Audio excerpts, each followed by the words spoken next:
Welcome back guys. स्वागत है आपका एक बार फिर से सत्यम ट्रिक क्लासेस में। जैसा कि दोस्तों अपन सिंपल इंटरेस्ट के बारे में बात कर रहे थे, लास्ट क्लास में मैंने आपको सिंपल इंटरेस्ट के लगभग 10 क्वेश्चन कराए थे। 10 के 10 क्वेश्चन जो हैं वो अलग अलग पैटर्न पर आधारित थे, यानी कि हम उन्हें टाइप वाइज क्वेश्चन बोल सकते हैं। आज अपन सिंपल इंटरेस्ट के और सारे क्वेश्चन जो हैं वो करने वाले हैं, बहुत ही बेसिक से, बहुत ही कंसेप्ट से और ट्रिक के साथ में। ठीक है, तो आगे बढ़ने से पहले आप सभी से मेरी एक छोटी सी रिक्वेस्ट है, अगर आप हमारे चैनल पर नए हैं तो प्लीज़ चैनल को सब्सक्राइब कीजिए। अगर आप किसी भी कंपटीशन की तैयारी कर रहे हैं तो भी आप चैनल को सब्सक्राइब कीजिए। अगर क्लास आपको पसंद आती है तो लाइक ज़रूर कीजिए, और अगर आपका कोई दोस्त जो कंपटीशन की तैयारी कर रहा है तो आप उसे भी क्या कीजिए, इस वाली क्लास को शेयर कीजिए। मुझे उम्मीद है कि हर एक बच्चा जिसको मैथ में कुछ भी नहीं आता है वो यहाँ से कुछ न कुछ ज़रूर सीख के जाएगा। सो गाइज, बढ़ते हैं हमारे 11 नंबर क्वेश्चन की तरफ। इससे पहले पार्ट में मैंने आपको 10 तक के क्वेश्चन जो है वो करवा दिए हैं। तो सवाल नंबर 11 कहता है हमें कि किसी धन का 5 साल का ब्याज उस धन का 3/5 है, तो दर हमें बता देनी है। आपके पास दो तरीके हैं, पहला तो है बेसिक, दूसरा है ऑप्शन से। आप चाहो तो आप इस सवाल को ऑप्शन से भी क्लिक कर सकते हो। ठीक है, तो प्यारे बच्चों, मैंने क्या माना, मैंने माना कि वो धन जो है वो 100 रुपये है। मैंने क्या माना, वो धन जो है वो 100 रुपये है, और इस 100 रुपये का ब्याज जो है वो कितना है, 60 रुपये। ठीक है, लाइन को समझना सवाल का कि किसी धन का 5 साल का ब्याज उस धन का, ये जो उस धन का 3/5 है, यानी कि जो ब्याज हमें मिलेगा वो क्या है, 3/5 है उस धन का। तो मैंने वो धन जो है वो माना 100 रुपये, और इस 100 रुपये का 3/5 जो है उसका ब्याज, तो इसका 3/5 क्या होगा, 60 रुपये। यानी कि उस धन का, किस धन का, ये जो 100 रुपये हमने माने हैं, इस 100 रुपये का जो ब्याज है वो कितना है, 60 रुपये। ये है इसका ब्याज, इंटरेस्ट, और ये है प्रिंसिपल यानी कि मूलधन। ओके, अब हमें बता देनी है दर। अब आप एक बात बताइए प्यारे बच्चों, ये जो 60 रुपये आया है ये कितने साल का है, सवाल के अकॉर्डिंग ये 5 साल का है। ये 5 साल का जो ब्याज है वो है 60 रुपये, तो एक साल का कितना हो जाएगा, 60/5 = 12। और हमें बात की गई है दर की, तो हम जब भी किसी भी धन के ऊपर ब्याज लेते हैं तो उस पर अपन कुछ दर लगाते हैं। दर का मतलब हम उस पर एक नॉर्मल भाषा में अगर अपन बात करें तो उसका जो ब्याज लेंगे, भाई मैं इतने प्रतिशत की दर से तेरे से ब्याज लूँगा, तो बस वही ब्याज है। तो हमें वो क्या करना पड़ता है, सालाना उसकी गणना करनी पड़ती है कि भाई मैं 1 साल में तेरे को ब्याज दूंगा। ठीक है, तो वो 12% की दर से वो क्या कर रहा है, उससे ब्याज ले रहा है। कहने का मतलब 100 रुपये पर 1 साल में 12 रुपये वो क्या ले रहा है, उस पर ब्याज ले रहा है। तो 5 साल में कितने रुपये लेगा, 60 रुपये। ठीक है, उम्मीद है आपको सवाल पसंद आया होगा, तरीका पसंद आया होगा। नेक्स्ट सवाल की तरफ बढ़ते हैं, और सवाल में कहा गया है कि कोई धन 6 वर्षों में किस दर से स्वयं का 8/5 हो जाएगा। गाइस, यहाँ पर एक शब्द यहाँ पे डिनोट करना, हो जाएगा। हो जाएगा शब्द जो है ये डिनोट करता है हमेशा मिश्र धन को। हो जाएगा या फिर हो जाता है, ये दो ऐसे वर्ड हैं जो हमेशा डिनोट करेंगे मिश्र धन को। हो जाएगा इसका मतलब क्या है कि हमें अमाउंट गिवन है, अमाउंट क्या है, 8/5। ठीक है, धन क्या है हमें नहीं पता, तो इसके लिए हम क्या करेंगे कि मैंने माना मेरा जो धन है, यानी कि जो मेरा प्रिंसिपल है वो क्या है, x रुपये है। तो इसका मतलब जो अमाउंट है वो क्या होगा, अमाउंट जो है वो मेरे पास हो जाएगा 8x/5 रुपये। राइट है। अब ऐसा क्यों हुआ, ऐसा इसलिए हुआ क्योंकि ये जो अमाउंट है ये किस चीज़ से मिल करके बना है, ये प्रिंसिपल प्लस ब्याज से मिल करके बना है, सिंपल इंटरेस्ट से मिल करके बना है। क्या, अमाउंट, मिश्र धन जो है।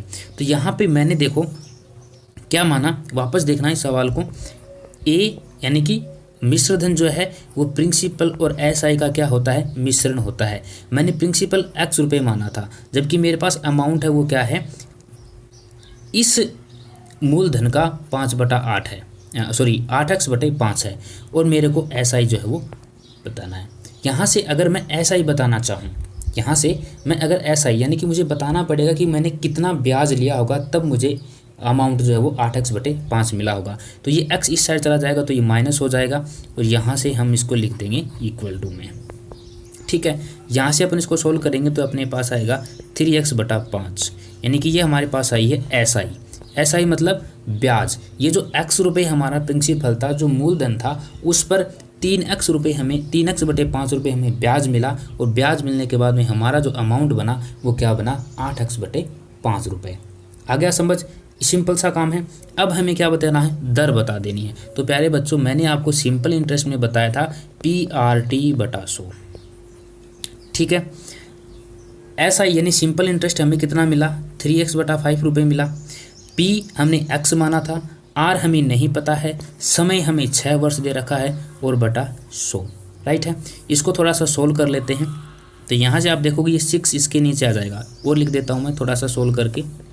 6 इसके नीचे आ जाएगा, 100 इसके ऊपर चला जाएगा, x इसके नीचे आ जाएगा, और हमारे पास r आ जाएगी। x से x कट जाएगा, ये इसे 2 टाइम्स कटेगा, यहाँ से ये इसको 10 टाइम्स काट देंगे, ठीक है। 5 दूनी 10, 10 से एक बिंदु कटेगी तो हो जाएगा 10। तो हमारे पास जो रेट होगी वो क्या होगी, 10% होगी। यानी कि हम 10% की दर से 6 वर्ष में अगर उस धन के ऊपर ब्याज देंगे तो हमें 8x/5 रुपये जो वो मिल जाएगा, ठीक है। बढ़ते हैं नेक्स्ट सवाल की तरफ। नेक्स्ट सवाल में कहा गया है कि कोई धन एक निश्चित दर एक निश्चित समय में स्वयं का 29/25 गुना हो जाता है। वापस एक चीज़ यहाँ पे डिनोट करना कि गुना हो जाता है, दैट मीन्स इसका मतलब क्या है, ये हमें क्या दे रखा है, अमाउंट दे रखा है, मिश्र धन दे रखा है। यदि दर एवं समय का संख्यात्मक मान समान हो तो दर ज्ञात करो। हमें दर बता देनी है कि जो रेट है वो क्या होगी। यहाँ पे एक चीज़ देखना कि दर एवं समय का संख्यात्मक मान समान है, यानी कि R और T क्या है, समय, R को रेट से। ये संख्यात्मक मान समान का मतलब है जैसे कि ये अगर R 10% है तो समय भी क्या होगा, 10 होगा, ठीक है। उसी प्रकार अगर ये 5 होता तो ये भी 5 ही होगा, अगर ये 1 होता तो ये भी 1 ही होगा। इसका कहने का मतलब है ये सिंपल सा, ठीक है। तो भाई मैंने क्या माना, प्रिंसिपल मेरे पास x रुपये था। इसका मतलब क्या है कि मेरे पास जो अमाउंट है वो क्या हो जाएगा, 29x/25 रुपये हो जाएगा। यहाँ से अगर मैं SI यानी कि अमाउंट अगर निकालना, ब्याज अगर निकालना चाहूँ तो वो मेरे पास आएगा 4x/25। कैसे आएगा, अमाउंट क्या होता है, amount equal to principal plus simple interest, यानी कि मूलधन प्लस ब्याज, ठीक है। तो ये मेरे पास क्या आ गया, ऐसा ही आ गया। तो अब हमें क्या करना है, दर बता देनी है। तो मैंने आपको SI का फार्मूला बताया है PRT/100 से। SI मैंने निकाला 4x/25 बरोबर P x माना था, R मुझे नहीं पता, T भी मुझे नहीं पता, लेकिन मुझे इतना पता है कि इन दोनों के मान समान हैं। इन दोनों के मान क्या हैं, समान है। तो मैं इसको क्या मान लेता हूँ, R ही मान लेता हूँ। क्यों, क्योंकि हमें यहाँ पे R बताना है। तो R = R मतलब ये R² हो जाएगा, ठीक है भाई। R की वैल्यू मैंने R मानी, T की वैल्यू भी मैंने R ही मानी। क्यों, क्योंकि ये दोनों वैल्यू समान है, बटा 100। इसको थोड़ा सा सोल्व करेंगे तो ये किससे कटेगा, 4 टाइम्स, और ये इसके साथ x से x कट जाएगा, ये हो जाएगा अपने पास 16। तो R² की वैल्यू जो हमारे पास कितनी आएगी, 16। यहाँ से R की वैल्यू 16 पर √, दैट मीन्स इसका मतलब 4। तो हमारे पास जो है रेट वो क्या हो जाएगी, 4%। ऑप्शन नंबर बी जो इसका आंसर हो जाएगा। इसी सवाल को अगर अपन ट्रिक से करना चाहें तो ट्रिक जो है वो इसकी कुछ इस तरीके से होगी। जब भी दर एवं समय का मान आपको समान दिया हुआ है, जब भी दर और समय का मान अगर आपको समान दिया हुआ है तो उस कंडीशन में हमें अगर दर निकालनी है तो दर बराबर हमें क्या करना है, √100 इंटू ब्याज, ठीक है। सिंपल सा हमें यही काम करना है। तो यहाँ से अगर मैं जाना चाहूँ तो 100 रुपये, 100 एज दिस एज, और ब्याज हमें कितना मिला, 4/25, ठीक है। ये से 4 टाइम्स कटेगा और ये R कितनी आ जाएगी, 4%, ठीक है। इस तरीके से भी आप इसको कर सकते हैं। ये एज ए ट्रिक आप इसको काम में ले सकते हैं जब भी संख्यात्मक मान दर और समय का बराबर दिया हुआ है उस कंडीशन में, ठीक है। बढ़ते हैं एक नेक्स्ट सवाल की तरफ। कोई धन 5 वर्षों में स्वयं का 2 गुना हो जाता है, तो बताइए वह कितने वर्ष में स्वयं का 4 गुना हो जाएगा। इस टाइप के सवाल को अपन कई तरीकों से कर सकते हैं, ठीक है। और इस टाइप के मैंने 2 सवाल यहाँ पे उठाए हैं। पहले सवाल में मैं आपको पहला तरीका बता देता हूँ। इसके लिए प्यारे बच्चों एक छोटा सा फार्मूला होता है, वो होता है n1 - 1 upon n2 minus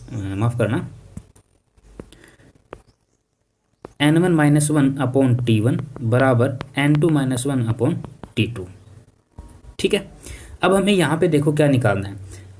n1 क्या होता है, n1 होता है जो पहले जो गुना या गुनी होता है, ये वाले जो कंडीशन होती है वो। n2 क्या होता है जो दोबारा हमें पूछा जाता है वो। t1 क्या होता है जो हमें पहले समय दिया हुआ था वो, और t2 क्या होता है जो दूसरा समय होता है वो। तो यहाँ से मुझे क्या बताना है, कितने वर्षों में, यानी कि हमें t2 जो है वो हमें बताना है। तो इसको अपन किस तरीके से लिखेंगे, N2 minus one upon N1 minus one into T1 equal to T2। यहाँ पे देखोगे N2 की वैल्यू हमें 4 दे रखी है, तो 4 में से अगर 1 निकालेंगे तो 3 बचेगा। N1 की वैल्यू हमें 2 दे रखी है, इसका मतलब ये 1 हो जाएगा। T1 की वैल्यू हमें 5 दे रखी है, तो T2 हमारे पास क्या जाएगा 15। तो यानी कि मैं क्या बोल सकता हूँ कि वो कितना हो जाएगा हमारे पास 15 वर्ष हो जाएगा। यहाँ पे समय की बात हो रही है, तो 15 वर्ष इसका आंसर हो जाएगा ऑप्शन नंबर सी, जो इसका करेक्ट आंसर हो जाएगा। यहाँ पे जो परसेंटेज है इसको हटा करके ईयर्स कर लेना, ये टाइपिंग एरर है थोड़ी सी। ओके, नेक्स्ट सवाल की तरफ बढ़ते हैं। कोई धन 9 वर्षों में स्वयं का 3 गुना हो जाता है। स्वयं का क्या हो गया, ये 3 गुना हो गया। तो बताइए वह स्वयं का 7 गुना कब होगा। तो इस वाले सवाल को, सवाल ये वैसा ही है पीछे वाले अपन ने जो 14 नंबर सवाल किया वैसा ही है, लेकिन इसके लिए मैं आपको दूसरा तरीका बता रहा हूँ। अब आप चाहो तो वह पहले वाले तरीके से भी कर सकते हो, आप चाहो तो मैं जो दूसरा तरीका बता रहा हूँ इससे भी कर सकते हो। दूसरा तरीका देखो, वैसा भी इसने कहा क्या, जो कहा कोई धन की बात हो रही है, हमें धन नहीं पता, हमने माना कि 100 रुपये वो धन पर, ठीक है। अब ये बोल रहा है कि ये जो धन है ये स्वयं का क्या हो जाता है 3 गुना हो जाता है। इसका मतलब ये कितना होगा 300 रुपये हो जाएगा।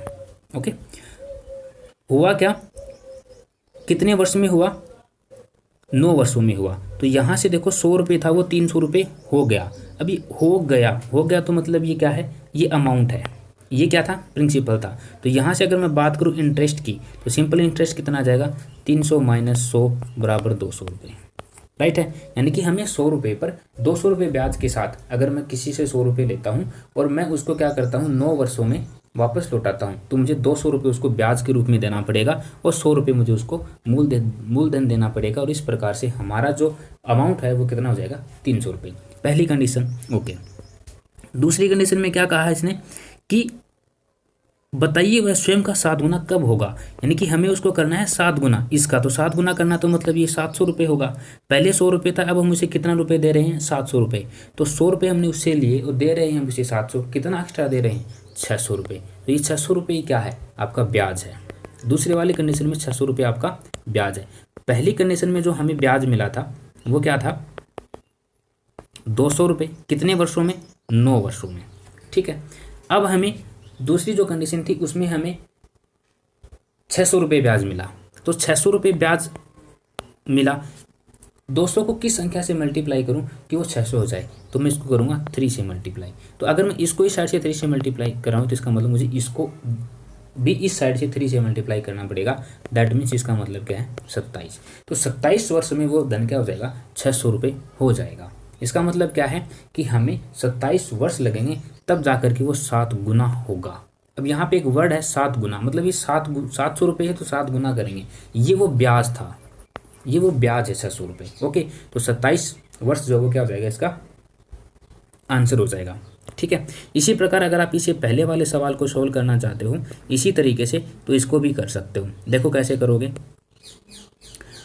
2 गुना हो जाता। मैंने माना कि 100 रुपये मैंने किसी से उधार लिए, 5 वर्ष में वो 2 गुना हो गया, इसका मतलब वो 200 रुपये मुझे वापस करेगा। 100 रुपये मैंने लिए, 200 रुपये मुझे वापस देने पड़ रहे हैं, इसका मतलब मैंने ब्याज कितना दिया उसको 100 रुपये मात्र। ओके, दूसरी कंडीशन में कहा कि यही जो धन है इसको 4 गुना करना, मतलब मुझे 400 रुपये उसको वापस करने पड़ेंगे। 100 रुपये मैंने किसी से लिए और 400 रुपये मैं उसको वापस दे रहा हूँ, इसका मतलब मुझे 300 रुपये उसको एक्स्ट्रा देने पड़ेंगे। और ये 300 रुपये क्या है उसका ब्याज है। ये 5 वर्ष में मुझे 100 रुपये ब्याज के रूप में देने पड़े, राइट है। अब मुझे कितना देना है उसको 300, तो मैं इसको किस संख्या से मल्टीप्लाई कि 300 हो जाए, तो मुझे इसको 3 से मल्टीप्लाई करना पड़ेगा। दैट मीन्स मुझे इसको भी 3 से मल्टीप्लाई करना पड़ेगा। तो ये कितना हो जाएगा 15 और ये 300, तो वो क्या आ जाएगा 15 वर्ष आ जाएगा। यहाँ पे ये वर्ष है, परसेंटेज वाली एरर ना करें।